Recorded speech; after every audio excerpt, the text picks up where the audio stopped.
ទាំងអស់គ្នានេះគឺជាម៉ាស៊ីនឆុងកាហ្វេខ្នាតតូចបែបអូតូណាបងទាំងអស់គ្នាគឺវាមានលក្ខណៈពិសេសមែនតើដោយសារអីវាមានសម្រាប់កិននៅខាងលើនេះហ្មងណាគឺមានម៉ាស៊ីនកិនជាមួយនឹងម៉ាស៊ីនឆុងជាមួយនឹងការ steam ជាមួយគ្នាណាបងទាំងអស់គ្នាអញ្ចឹងងាយស្រួលសម្រាប់បងដែលគាត់ចង់បើអាជីវកម្មខ្នាតតូចអីគឺគាត់អាចប្រើម៉ាស៊ីននេះបានណាហើយឆុងកាហ្វេមកគឺឈ្ងុយឆ្ងាញ់មែនតើបងទាំងអស់គ្នាឥឡូវនេះខ្ញុំនឹងបង្ហាញបងទាំងអស់គ្នាអំពីការប្រើប្រាស់ម៉ាស៊ីនមួយនេះណាអញ្ចឹងដំបូងនេះយើងមកធ្វើការឆុងកាហ្វេទាំងអស់គ្នាណាបងចាអញ្ចឹងយើងដាក់ដៃឆុងរបស់យើងចូលនៅកន្លែងនេះមកហើយយើងចុចពាក្យថា grind អញ្ចឹងមានថាយើងកិនម្សៅកាហ្វេរបស់យើងណាចា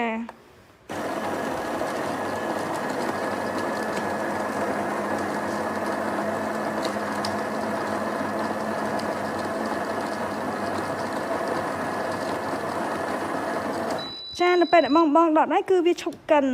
ចាបន្តមកទៀតយើងបានម្សៅកាហ្វេហើយគឺយើងត្រូវការសង្កត់វាណាបងទាំងអស់គ្នា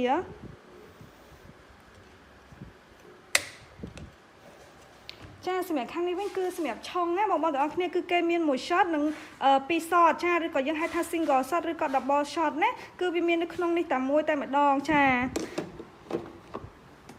ចឹងខ្ញុំសូមដាក់ជាមួយនឹង1 shot ព្រោះខ្ញុំធ្វើម្សៅកាហ្វេសម្រាប់1 shot ចាបងទាំងអស់គ្នាម៉ាស៊ីននេះគឺល្អមែនតើគឺជាម៉ាស៊ីនបែបអូតូណាគឺវាឈប់ខ្លួនឯងបងចាំមើលក្រែម៉ាដែលហូរចេញពីម៉ាស៊ីនណាល្អណាបងទាំងអស់គ្នាចាគឺម៉ត់ smooth ល្អតែម្ដងចានេះគឺជាទឹកកាហ្វេដែលយើងឆុងបានមិញណាបងទាំងអស់គ្នាគឺពណ៌ត្នោតមាសហ្មងគឺឈ្ងុយខ្លាំងណាស់ចឹងបងដែលគាត់ធ្លាប់ញ៉ាំកាហ្វេគឺគាត់ដឹងហើយអញ្ចឹងប្រភេទទឹកកាហ្វេដែលឆុងចេញមកពណ៌ត្នោតមាសអញ្ចឹងគឺល្អខ្លាំងមែនតើណាគឺម៉ាស៊ីនដែលល្អទើបអាចឆុងចេញមកបែបនេះបានណាហើយម៉ាស៊ីនខ្នាតតូចរបស់យើងនេះគឺអាចស្ទីមទឹកដោះគោបានទៀតណាបងទាំងអស់គ្នា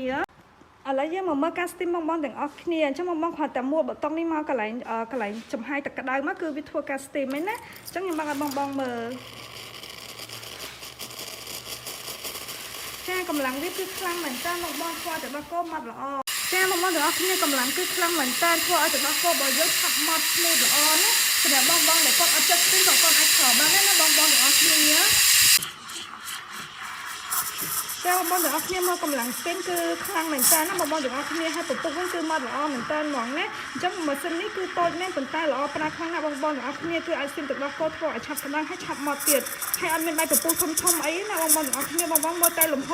ទឹកដោះគោទៅគឺដឹងហើយចា